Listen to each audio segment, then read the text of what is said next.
সমাগত বিধানসভা নিৰ্বাচন আৰু এতিয়া প্ৰত্যেকটো ৰাজনৈতিক দলে নিৰ্বাচনী কুচকাৱাজ আৰম্ভ কৰিছে আৰু এই মুহূৰ্তত মই বৰ্তমান উপস্থিত আছোঁ বিহপুৰীয়া বিধানসভা সমষ্টিৰ অন্তৰ্গত ৰাজগড় গাঁও পঞ্চায়তৰ চেঁচা ৰাজগড়ত মই বৰ্তমান উপস্থিত আছোঁ। মই সামগ্ৰিক পৰিৱেশ ভিডিঅ' জেনেন্সক দেখাবৰ কাৰণে আহ্বান জনাইছোঁ।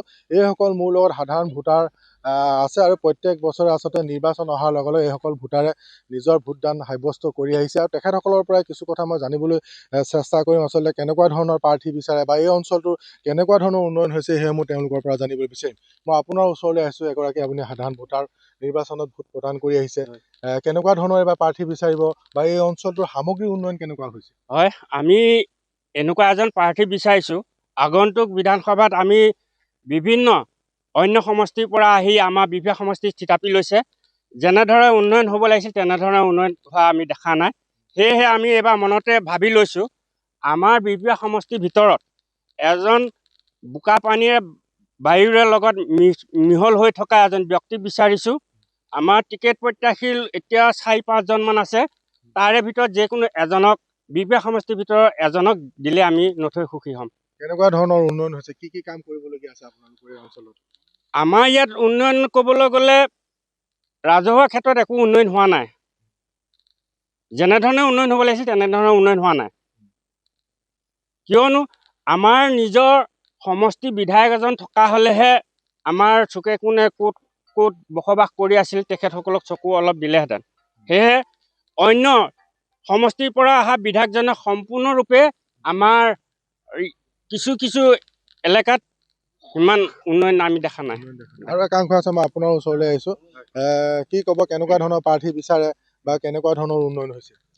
আমি বিহপুৰীয়া সমষ্টিত উন্নয়নৰ ক্ষেত্ৰত ক'বলৈ বিচাৰিলে আমি এটাই ক'ব বিচাৰোঁ, যিহেতু বিহপুৰীয়া সমষ্টিৰ ভৌগোলিক চাৰিসীমাৰ ভিতৰত এজন প্ৰাৰ্থী নোহোৱাৰ বাবে আমাৰ কিছু ক্ষেত্ৰত বিভিন্ন ধৰণৰ সমস্যা হৈ পৰিছে। আপুনি এই কাষতে চাব পাৰে, এইবিলাক এখন চাহ বাগানত পানী ইৰিগেশ্যনৰ ছিষ্টেম নাইকিয়া কাৰণে আজি বাগান চাহ শুকাই গুচি গৈছে, খৰাঙৰ সৃষ্টি হৈ পৰিছে। গতিকে আমাৰ কাষত এই বিহপুৰীয়া সমষ্টিত কেইবাখনো নদী আছে, কিন্তু নদী বান্ধৰ ছিষ্টেমৰ জৰিয়তে ইৰিগেশ্যন ছিষ্টেম এটা যদি আমাক যদি বিধায়ক মহোদয়ে যদি আমাক যদি যুগুত কৰি দিলেহেঁতেন, কৃষক বন্ধুসকলৰ যথেষ্ট উন্নতি সাধন হ'লহেঁতেন। ৰাস্তা পদূলি কেনেকুৱা? ৰাস্তা পদূলিৰ ক্ষেত্ৰত চাবলৈ গ'লে আপুনি যিমানখিনি উন্নয়ন হ'ব লাগিছিলে সিমানখিনি হোৱা নাই। মানে যিহেতু আজি এই ৰাস্তাটো চাবলৈ গ'লে আপুনি গম পায়, ৰাস্তাৰ ক্ষেত্ৰত যিমানখিনি হ'ব লাগিছে আজি হোৱা নাই। যিহেতু বিহপুৰীয়া সমষ্টিত অকল 2-এটা ৰাস্তাই যে হৈছে সেইটো আমি হৈছে, যিমানখিনি হ'ব লাগিছে সিমানখিনি হোৱা নাই। কিন্তু বিজেপি চৰকাৰ দিনত যথেষ্ট উন্নয়ন হৈছে, কিন্তু প্ৰাৰ্থীজন আমাৰ ভৌগোলিক চাৰিসীমাৰ ভিতৰত নোহোৱাৰ কাৰণে কিছুমান ক্ষেত্ৰত আমি স্থগিত ৰাখিবলগীয়া হৈছে। মই আপোনাৰ ওচৰলৈ আহিছোঁ। ইতিমধ্যে আপোনালোকে সাধাৰণ ভোটাৰ, প্ৰত্যেক বছৰে ভোটদান কৰি আছে নিৰ্বাচনত। কেনেকুৱা ধৰণৰ আপোনালোকৰ অঞ্চলটোৰ উন্নয়ন হৈছে বা এইবাৰ কেনেকুৱা ধৰণৰ আপুনি প্ৰাৰ্থী বিচাৰিব? এইবাৰ আমাৰ ৰাজগড় পঞ্চায়তত যিমানখিনি উন্নত হ'ব লাগিছিলে সেইখিনি উন্নত হোৱা নাই। সকলো আমাৰ ৰাজগড় পঞ্চায়তত যিমানখিনি ৰাস্তা আছে, ৰাস্তা পদূলি আছে, উন্নত ক'তোৱে হোৱা নাই। অকল আধাৰশিলা স্থাপন কৰি গৈ আছে, কিন্তু ৰাস্তাটো উন্নত হোৱা নাই এতিয়ালৈকে। সেইটো কাৰণে আমাৰ সমষ্টিৰ ভিতৰৰ মানুহ, আমাৰ সমষ্টিৰ ভিতৰৰ বিহপুৰীয়া সমষ্টিৰ ভিতৰৰ মানুহ যদি আমি প্ৰাৰ্থিত্ব পায়, অকণমান উন্নতি হ'ব নিচিনা লাগিছে। কিন্তু আৰু একাংশ আছে, আইতা আপোনাৰ ঘৰ ইয়াতে, কেনেকুৱা উন্নয়ন কেনেকুৱা দেখিছে? উন্নয়ন মানে একোৱে দেখা নাই। আমাৰ ইয়াৰ এতিয়া এনেকুৱা ইয়াত থলুৱা ইয়াত ৰাস্তা পদূলি এনেকুৱা দেখিবলৈ পোৱাই নাইকিয়া।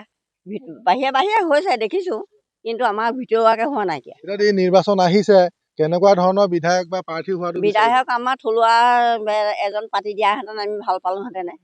আমাৰ গাঁৱলীয়া আৰু একাংশ আছে, আৰু আইতা এগৰাকী আছে। মই আইতা এগৰাকীৰ ওচৰলৈ যাব বিচাৰিছোঁ। আইতা, কি ক'ব আচলতে, কেনেকুৱা ধৰণৰ উন্নয়ন দেখিছে?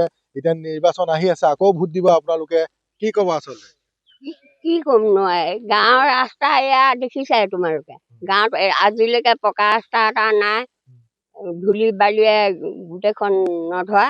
আৰু আমাক স্থানীয় এজন লাগে বিধায়ক, নতুন প্ৰজন্ম উঠালে ভাল পাওঁ। গাঁৱৰ ৰাস্তাবিলাক চাব, গাঁৱৰ উন্নতি চাব, কিবা কাম কৰিব, আৰু কি ক'ম। হয়, আচলতে সকলোৱে এটা কথা অৱগত কৰিছে যে উন্নয়ন যেনেধৰণে আচলতে উন্নয়ন হ'ব লাগিছিলে তেনেধৰণে কোনো বিশেষ উন্নয়ন হোৱা নাই বুলি অৱগত কৰিছে।